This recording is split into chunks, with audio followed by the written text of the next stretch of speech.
once you get to understand that what you are experiencing is an illusion, then you'll be able to take a giant step towards the movement beyond the restraints of 3 dimensions. Does anybody here have anyone, a family member or somebody that you love, who physically died? Anybody here that would like to see that person or talk to that person? Do you know you can? And do you know that person, when you meet them, will look the same but different? Because you know why? It's not a physical thing out here. It's a photon thing here. And you'll recognize them in the same way that you recognize them when you're sleeping. And you recognize people or you recognize things. Because it's nothing out here. It's here. It's all photon.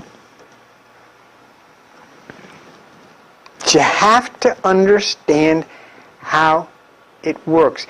There is no the only reason that the people who have left this earth and physically died, and the only reason you have not talked with them, you have not been in touch with them, is because of damned religion,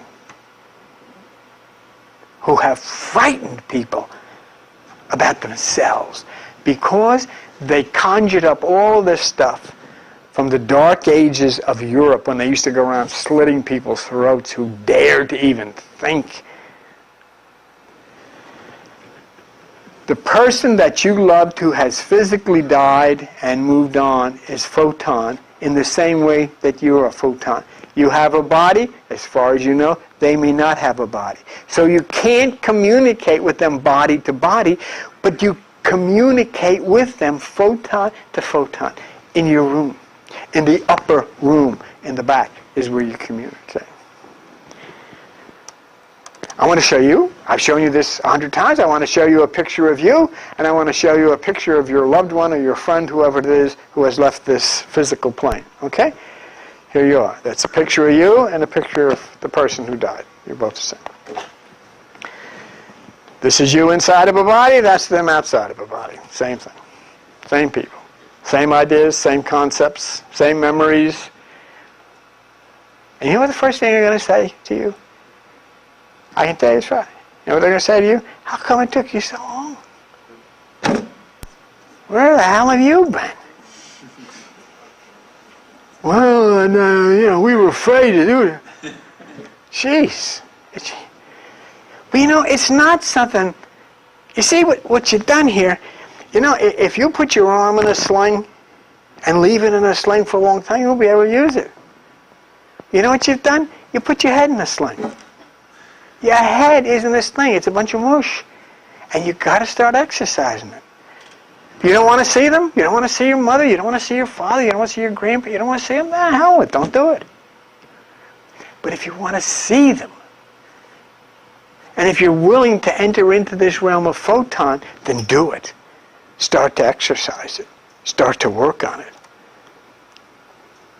Most people in this world follow religious traditions that come out of the Dark Ages. It's like this guy that I was showing you. He hadn't a clue what the Bible said, and yet he was spouting off about it. And the second reason why we have no communication with any of these people is because we have adopted the equally ignorant religious obsession with the physical body. Now, did you ever notice something? Whenever you look on the internet and they're talking about how your body works, how do you see? Yeah? Do you ever notice that you're not seeing anything under your chair? How come? Because the cameras are up here. You have to put the camera under the chair to see. So how do you see? But you know what? This is what I got a kick at whenever I read this stuff. They always talk about you, but look at this. The human visual system is tricky. There are two components, the eye, which is the easy part to understand, and our perception of our eyes signals as processed by our brains, which is the hard part. Our eyes are relatively easy to understand, and I'll explain a little here as it relates to photography. Now I want you to look at this line. Are you ready for this? We only see after our brains interpret what's sent to them from our eyes. Here's the question. Who are we? Who is we? Does that interest you at all? Who are we? This is saying we only see. Well, the first thing I say, who is we? And no matter what you pick up, no matter what you read, it's going to say the same thing. We only know this. Who's we? Okay? Now, the big question here is, we can only see after our brains interpret what's sent to them, so the brain sends the signal to who? We. But who are we? Now I'm going to give you two choices as to who we are. Two choices. Here is what could be we. It could be this. If you were out in a forest and there were lions there, they would consider you a filet mignon. Now there's another part of you. You're the photon on the right. And if you're going to say this is what we are, then you're saying to me there's intelligence in your pork chops or your human chops, or there's intelligence in your bones. Is meat and bone intelligent, or is photon intelligent?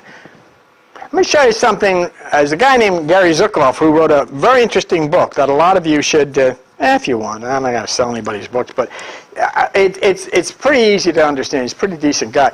He wrote a book called, and this is a copy of it, he wrote a book called The Dancing Woolly Masters by Gary Zukav. Now he's talking about photons, all right? And when he's talking about photons, he says something that I want to share with you, okay? Okay. About what is happening everywhere, blah, blah, blah. There is no definitive answer. Some physicists like H. Walker speculate that photons may be conscious.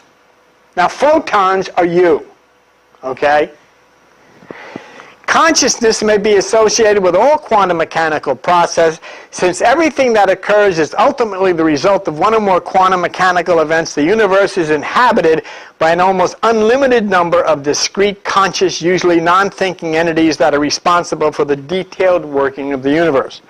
Whether Walker's correct or not, it appears, now here's where we go, if there really are photons and the photoelectric effect proves that there are, then it also appears that the photons in the double-slit experiment somehow know whether or not both slits are open and that they are to act accordingly.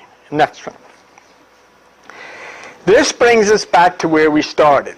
Something is organic if it has the ability to process information and to act accordingly. We have little choice but to acknowledge that photons, which are energy, appear to process information and to act accordingly, and that therefore, strange as it may sound, they seem to be organic. Since we are also organic, there is a possibility that by studying photons, we may learn something about us. So the determination of the experiment is that the photon has the ability to process information, which means that when the information is coming back through the wires to the back of your head, it is communicating to photon, not your blood and your meat and bones and all of that stuff.